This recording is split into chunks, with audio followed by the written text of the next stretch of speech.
జగన్మోహన్ రెడ్డి గారు పడేసే కుక్క బిస్కెట్లకి ఆశపడేవారు.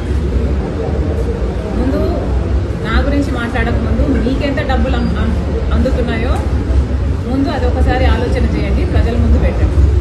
వీళ్ళు చెప్పడానికి ఏముందండి, 1000 కోట్లైనా చెప్తారు, నేను 10,000 కోట్ల వరకు కూడా అడిగానని కూడా చెప్తారు. ఒక్కసారి ఆలోచన చేసుకోవాలి. ఇదే జగన్మోహన్ రెడ్డి గారు రాజశేఖర్ రెడ్డి గారి మరణం వెనకాల రిలయన్స్ హస్తం ఉంది అని ఒకప్పుడు అన్నారు. అందరూ నమ్మారు. ఎంతో మంది రాజశేఖర రెడ్డి అభిమానులు రిలయన్స్ సంస్థల మీద దాడులు చేసి కేసులలో కూడా ఇరుక్కున్నారు. తర్వాత జగన్మోహన్ రెడ్డి గారు వాళ్ళ అవసరం తీరిపోయాక ముఖ్యమంత్రి అయిన తర్వాత అదే రిలయన్స్ సంస్థకి ఎంపీ పదవికి, వాళ్ళకు చెందిన మనిషికి ఎంపీ పదవి కూడా ఇచ్చారు. మరి మీరా అండి మాట్లాడేది? ఇదే జగన్మోహన్ రెడ్డి గారు వివేకానంద రెడ్డి గారి హత్య వెనక చంద్రబాబు గారి హస్తం ఉంది అని సిబిఐ ఎంక్వైరీ కోరిన మాట వాస్తవం కాదా? జగన్మోహన్ రెడ్డి గారు ముఖ్యమంత్రి అయిన తర్వాత సిబిఐ ఎంక్వైరీ వద్దు అన్న మాట కూడా వాస్తవం కాదా? అంటే మీరు ముందు చెప్పిన మాట అబద్ధమని మీరే నిరూపించుకున్నారు. ఎందుకంటే చంద్రబాబు నాయుడు హస్తం నిజంగానే ఉంటే you would welcome to CBI enquiry.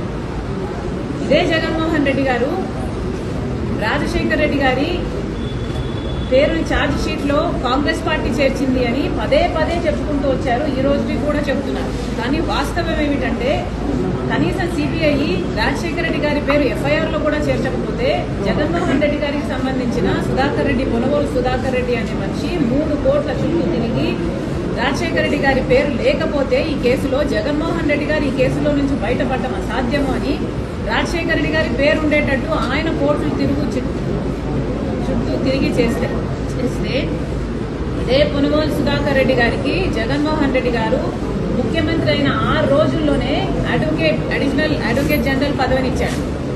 ఎవరైనా తండ్రి పేరుని సిబిఐ ఛార్జ్షీట్ లో చేరిస్తే అంత పదవి ఇస్తారండి? జగన్మోహన్ రెడ్డి గారు చెప్పారు కాబట్టే, ఆయన చేశారు కాబట్టే ఈయన పదవి ఇవ్వడం జరిగింది. ఎంత దారుణం కాకపోతే కన్న తండ్రి పేరునే సిబిఐ ఛార్జ్షీట్ లో పెట్టేటట్టు చేస్తారు జగన్మోహన్ రెడ్డి గారు. ఇది నీచమైన రాజకీయాలు కాకపోతే ఏమి? నేను 1000 కోట్లు తీసుకున్నాను అడిగాను అని మీరు అంటున్నారే, రుజువు ఉందా? మీరు రుజువు చేయండి. ఈరోజు నేను రాజకీయాలు మానేసి వెళ్ళిపోతాను. నేను ఒక పైసా సాయం అడగలేదు.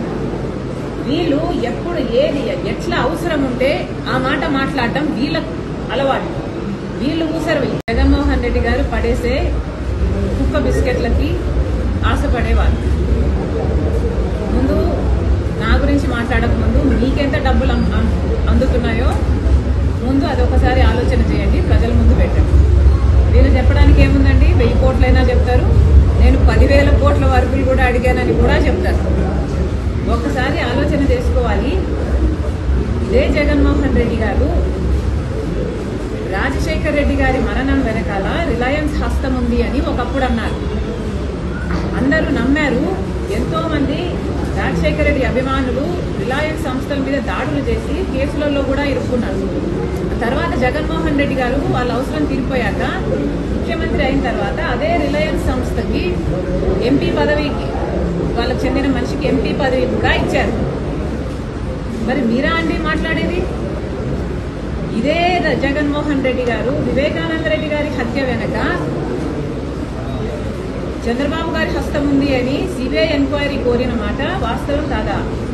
జగన్మోహన్ రెడ్డి గారు ముఖ్యమంత్రి అయిన తర్వాత సిబిఐ ఎంక్వైరీ వద్దు అన్న మాట కూడా వాస్తవం కాదా?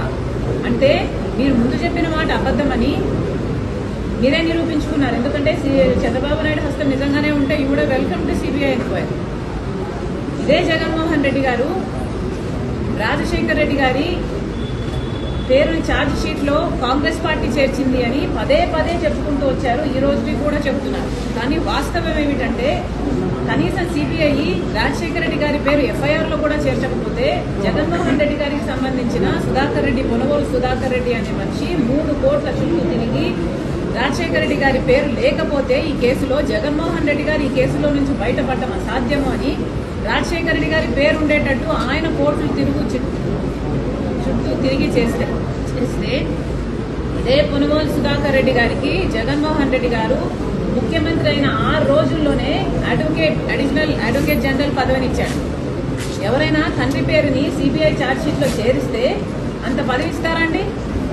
జగన్మోహన్ రెడ్డి గారు చెప్పారు కాబట్టే, ఆయన చేశారు కాబట్టే ఈయన పదవి ఇవ్వడం జరిగింది. ఎంత దారుణం కాకపోతే కన్న తండ్రి పేరునే సిబిఐ ఛార్జ్షీట్ లో పెట్టేటట్టు చేస్తారు జగన్మోహన్ రెడ్డి గారు. ఇది నీచమైన రాజకీయాలు కాకపోతే ఏమి? నేను 1000 కోట్లు తీసుకున్నాను అడిగాను అని మీరు అంటున్నారే, రుజువు ఉందా? మీరు రుజువు చేయండి. ఈరోజు నేను రాజకీయాలు మానేసి వెళ్ళిపోతాను. నేను ఒక పైసా సాయం అడగలేదు. వీళ్ళు ఎప్పుడు ఏది ఎట్లా అవసరం ఉంటే ఆ మాట మాట్లాడటం వీళ్ళ అలవాటు. వీళ్ళు ఊసరవి.